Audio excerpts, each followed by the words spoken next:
Muito bem, pessoal, estamos de volta. Então vamos analisar algumas situações para as quais cabe o recurso de agravo em execução. Muito bem, as primeiras que eu vou mostrar para vocês, da onde que eu vou extrair? Eu vou extrair justamente do artigo 581 do Código de Processo Penal. Se você está assistindo o curso na ordem que as aulas estão sendo disponibilizadas, e você já estudou recurso distrito, você vai se recordar que quando eu falei sobre as hipóteses de cabimento do recurso distrito, nós analisamos uma por uma do artigo 581. E eu sempre fiz ressalvas que alguns daqueles incisos, algumas hipóteses que estão nos incisos, não cabe mais o recurso distrito. Cabe justamente agravo em execução. Então, nós vamos ver, ainda que rapidamente, quais são essas hipóteses que não cabe mais recurso em sentido estrito, cabe agravo em execução, justamente a peça que nós estamos analisando. Perfeito? Então vamos lá. Então eu estou no artigo 581, inciso 8, que decretar a prescrição ou julgar por outro modo extinta a punibilidade. Se a decisão que extinguiu a punibilidade se deu na fase de execução, insisto, vou falar de novo, vou falar várias vezes, quantas vezes forem necessárias para entrar na sua mente. Sempre que a decisão se der em fase de execução penal, cabe agravo em execução. Inciso 11, que conceder, negar ou revogar a suspensão condicional da pena. Aqui nós estamos diante do Instituto do sursi, aquele que está estabelecido no artigo 77 do Código Penal. Você se lembra o que é o sursi? Sursi é uma expressão francesa que significa suspensão. Então, teve todo o processo, teve o promotor de justiça ofertou a denúncia, teve o recebimento da denúncia, teve a citação do réu, o réu apresentou a resposta à acusação, teve a audiência, na audiência foram ouvidos a vítima, testemunhas de acusação, testemunhas de defesa, o réu foi interrogado, memoriais finais e o juiz prolata a sentença. A pena é bem pequena e condena o réu. Como a pena é pequena, o réu foi condenado, o juiz diz o seguinte, o legislador trouxe esta possibilidade. Como a pena é pequena, para que essa pessoa não ingresse no sistema penitenciário e lá ele se corrompa mais ainda, então vamos fazer o seguinte, a pena fica suspensa.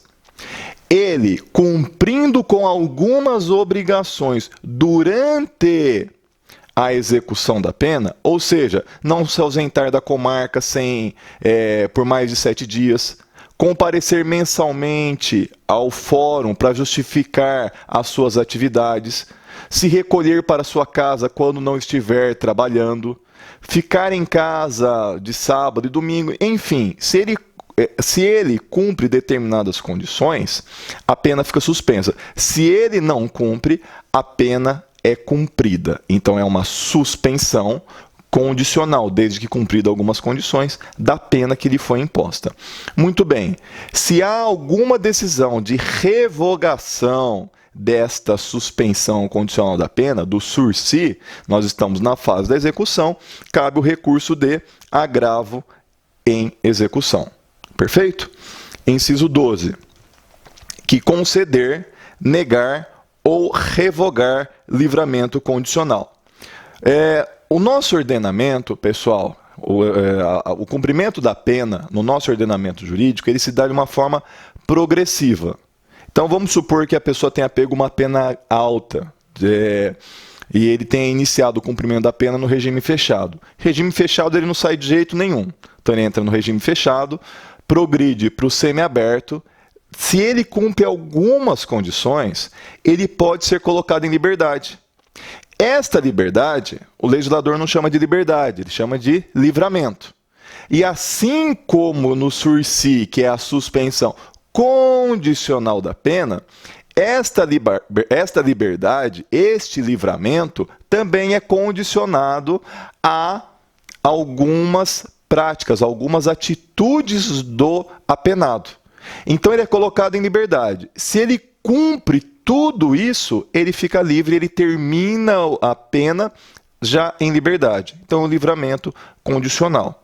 Perfeito? Então, você tem que conhecer quais são esses requisitos do livramento condicional que estão no artigo 83 do Código Penal e também é trabalhado na Lei de Execução Penal. Você conhecendo esses requisitos da execução penal, do livramento condicional, você vai ver se o teu cliente ele tem esses direitos. Se ele tiver o direito ao livramento condicional porque ele já preencheu todos os requisitos, bom comportamento carcerário, ter cumprido determinado período da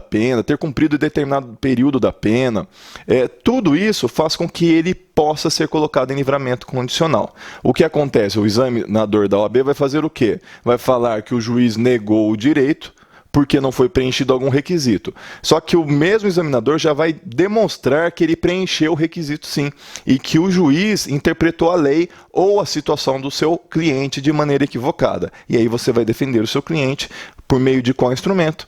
Recurso de agravo em execução. Que mais? Nós vamos falar aqui, ó. Inciso 17. Que decidir sobre unificação de penas. Pessoal, você se lembra do instituto do crime continuado? Quando a pessoa pratica vários crimes e os crimes subsequentes são entendidos como continuação do primeiro? Então, por exemplo, uma pessoa que pratique o furto de R$1 por dia do caixa do supermercado onde ele trabalha. Ao final de um ano, ele não responderá por 365 furtos de R$1, mas sim por um único furto de R$365. Beleza? Muito bem. O legislador, ele amplia essa ideia. Então, quando uma pessoa pratica vários crimes contra a mesma vítima ou não, lembre-se disso, mesmo que não seja a mesma vítima, mas que pela maneira como foram praticados os crimes, um pode ser entendido como continuação do outro, então o que vai acontecer? O legislador dá o benefício de que o réu cumpra somente a pena de um crime aumentada em determinado patamar. Então, eu vou dar um exemplo. Vamos supor que o réu pratique numa sexta-feira à noite um furto de ferramentas em uma chácara que fica na cidade de Bauru. Tem uma cidade vizinha de Bauru que se chama Piratininga. O réu pratica numa outra sexta-feira à noite outro furto também de ferramentas em outra chácara em Piratininga. Vizinha a Piratininga tem uma outra cidade que se chama Duartina. Na outra sexta-feira, esse mesmo réu pratique um outro furto de outra chácara e também leve ferramentas. Então, ele praticou 3 furtos em 3 chácaras distintas, de vítimas distintas. Porém, todos tiveram o mesmo jeitão, a mesma cara. Então, ele praticou o furto sexta-feira à noite em chácaras e levou sempre a mesma coisa, ferramentas. Beleza? Está acompanhando o raciocínio? Se os 3 inquéritos forem encaminhados para a mesma delegacia de polícia e depois para o mesmo fórum, o que vai acontecer? O juiz ele vai fazer tudo isso em um único processo. Isso se chama crime continuado. Ele vai punir o réu, vamos supor, o Horácio, a um furto qualificado, vamos supor que os 3 tenham havido rompimento de obstáculo, ele vai responder por um furto qualificado aumentado, tá? Com aumento de pena. Deu para entender? Agora, vamos supor que não tenha havido isso, ele não tenha sido condenado por crime continuado. Então, um inquérito foi investigado em Bauru, outro inquérito foi investigado em Piratininga, outro inquérito foi investigado em Duartina. Cada um desses inquéritos se tornou um processo distinto com condenações distintas. Muito bem, o que vai acontecer? Quando ele tem os 3 processos, esses 3 processos, quando ele estiver cumprindo pena, os 3 vão para um mesmo lugar, para uma mesma execução. Nesta execução, o advogado mais atento, ele vai pedir o quê? A unificação das penas. A unificação que deveria ter ocorrido no processo de conhecimento e não ocorreu. Então, a unificação da pena nada mais é, nesse contexto, do que o reconhecimento do crime continuado em favor do seu cliente. Ocorreu uma decisão que deferiu ou negou a unificação de penas em fase de execução, cabe o recurso de agravo em execução. Inciso 19, que decretar medida de segurança depois de transitar a sentença em julgado. Bom, se ocorreu o trânsito em julgado, então nós estamos na fase de execução. É uma decisão dentro da fase de execução, cabe agravo em execução. Medida de segurança, nessa situação, o que está ocorrendo? Imagine que o seu cliente, ele era são, tinha a mente saudável quando ele foi condenado. Depois, no momento, após transitar em julgado, sobrevém uma doença mental. Então, agora ele não pode cumprir uma pena. Então, ele vai cumprir uma medida de segurança. Foi determinada uma medida de segurança, você vai entrar com agravo em execução. Inciso 20, que impuser medida de segurança por transgressão de outra. Aqui, por exemplo, ele estava com medida de segurança de ambulatorial, e o juiz fala assim, olha, não, esse ambulatorial o que é? Ele só vai de vez em quando até um médico psiquiatra para ver se ele está bem, se ele está em condições de manter uma vida em sociedade. O juiz diz o seguinte, não, ele não pode mais agora continuar com essa vida em sociedade, somente com tratamento ambulatorial, com a medida de segurança ambulatorial. Eu vou agora determinar que ele seja internado. Então, o juiz substituiu uma medida de segurança por outra. Desta decisão, cabe agravo em execução. Inciso 21, que mantiver ou substituir a medida de segurança nos casos do artigo 774. Novamente, decisão relativa à medida de segurança em fase de execução, agravo em execução. Inciso 22, que revogar a medida de segurança. Mais uma vez, falando de medida de segurança. E 23, que deixar de revogar a medida de segurança nos casos em que a lei admita a revogação.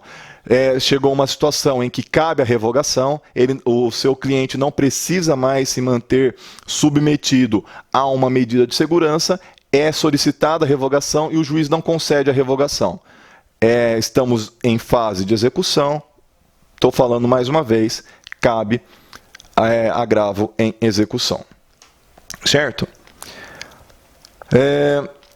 Aí, tem mais uma decisão que não está nesse rol do artigo 581, que é a decisão que conceder ou negar progressão de regime. Você sabe que o nosso sistema, já falei isso nessa aula aqui, que o nosso sistema ele é progressivo. Então, o réu ingressa no regime fechado, ele progride para o semiaberto e depois progride para o aberto. Ou ele inicia no semiaberto e ele progride para o aberto. Muito bem. Ele tem que cumprir, geralmente, um tempo de pena. Se o crime não é hediondo, ele tem que cumprir 1/6. Então, se ele pegou uma pena de 6 anos, ele cumpre 1/6, 1 ano, e ele progride para o regime mais favorável, para o regime semiaberto, se ele está no fechado, para o regime aberto, se ele está no semiaberto. Muito bem. Se o crime for hediondo, ele tem que cumprir 2/5. Se ele for reincidente em crime hediondo, ele tem que cumprir 3/5. Beleza? Se a decisão conceder progressão de regime, cabe agravo em execução. Se a decisão negar progressão de regime, cabe agravo em execução. Beleza? Sem problemas? Tá entendendo? Então, o que você precisa estudar, amiguinho? Você precisa estudar o Instituto da Progressão de Regime.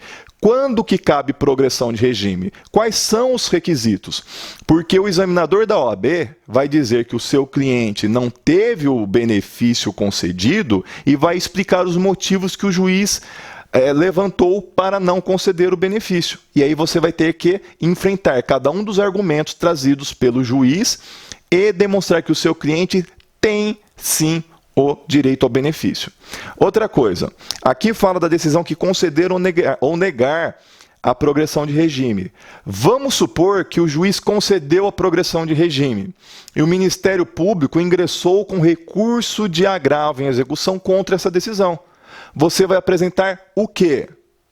Isso, contra-razões ao agravo em execução. aí você não tem que apresentar a peça de interposição, você vai apresentar simplesmente a peça de contra-razões ao recurso de agravo em execução.